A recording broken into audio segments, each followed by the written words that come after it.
People who make soda jokes just know a lot about pop culture.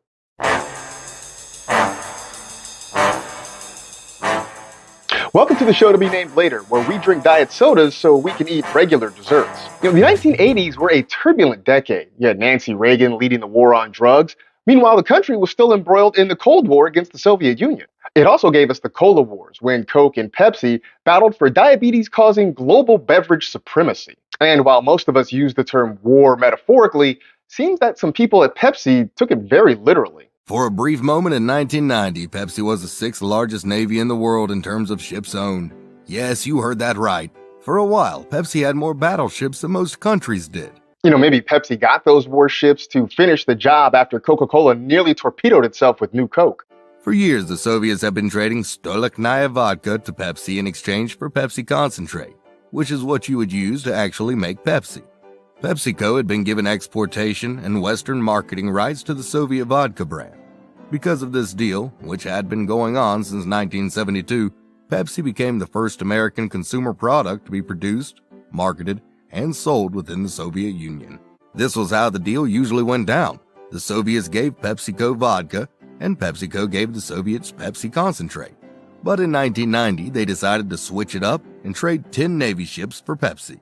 Pepsi, the choice of a Bolshevik generation. This might have been a necessary escalation of carbonated tensions, considering Coke was already televising its own Big Brother-style rallies.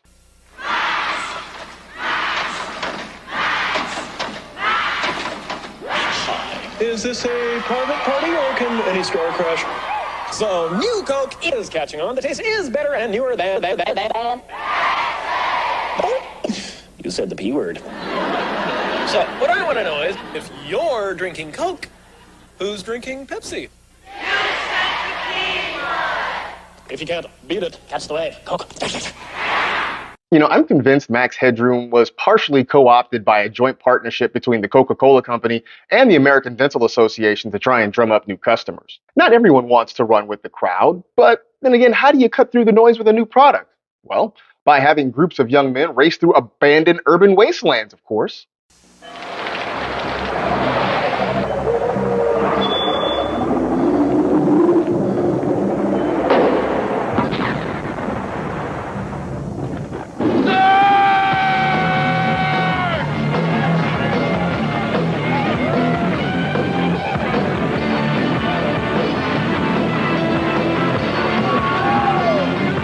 Surge. It's a fully loaded citrus soda with carbos. Beat the rush. I'd like to judge, but if my choices were between an unnaturally green-tinted sugar bomb and industrial wastewater runoff, well, actually, I think I have to think about that. Anyway, now these messages. Hello, stranger. A stranger, yes. What do you have? Something different. The color wars are over. There ain't nothing different. I have something different.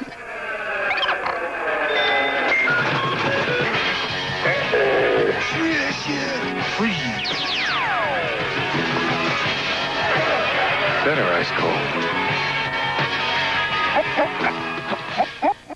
What's up, everybody? It's your man, MG Marcus Grant. And have you ever asked the question, is Johnny Utah or Shane Falco the better quarterback? Or you wonder whether or not Loki would make a better corner or wide receiver? Are you a fan of the O.J. Simpson Film Festival? If you answered yes to any or all of these questions, then Screen Pass is the podcast for you. Check it out every week with Sheehan and Justin on the 32-Bit Network.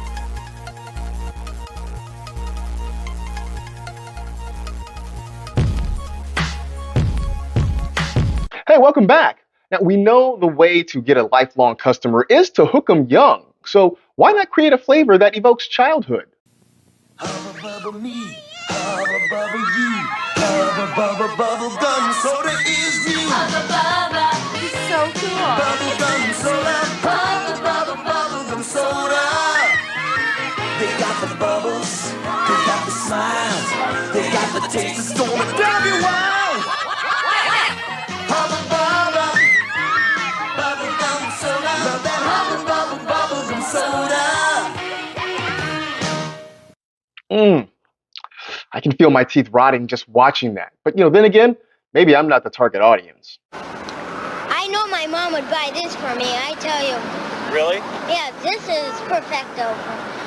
Really that good, huh? Yeah. Is it? Tastes just like bubble gum. Is it as good as the bubble gum? Yes, very good. Yeah? How old Best are I've ever had, 7. And you would recommend this highly? Yes. Either Mr. Bubba planted his kid for a news interview, or they found the one child that this was specifically made for. Also, and I can't prove this, I think that kid went on and had a kid of his own. I guess it was the late 80s when all these companies started to come out with different flavored sodas. One of the sodas that was notably noticed at the time was Hubba Bubba soda. It came in 2 varieties. It came in a diet and a regular variety. Wait, diet Hubba Bubba? For when you want the sugary taste of bubblegum in a soda, but you also have to fit into a ball gown next week. But whoever decided to discontinue this, why did you want to discontinue this? It sounded like it was a pretty good idea at the time, and probably could have been still a pretty good idea today, but for whatever reason, they decided to discontinue it. Maybe it's because people just didn't want to drink soda that was flavored bubblegum. The 80s featured overly caffeinated sodas and exploding candies. I mean, if Hubba Bubba soda wasn't going to make it there, it wasn't going to make it anywhere. But at least it didn't have to shame people into drinking it. So, you want to talk to me? Sit down. When I was your age, there was this group of guys. Crazy bunch they were. They were always trying to get me to stay out all hours, chase women, party till dawn. But I didn't. And you know what? You wish you had. Every day of my life. Coulda. Woulda. Shoulda. Joster. Better do the good stuff now. When your last days come, will you lament the time you didn't drink a weird energy drink soda hybrid with a panther on the label? That'll do it for this edition of the show to be named later. Be sure to like and subscribe to the 32-Bit Network for more content. And, if you ever wondered what every kid in a toy store is thinking, let me help you out. I know my mom would buy this for me, I tell you.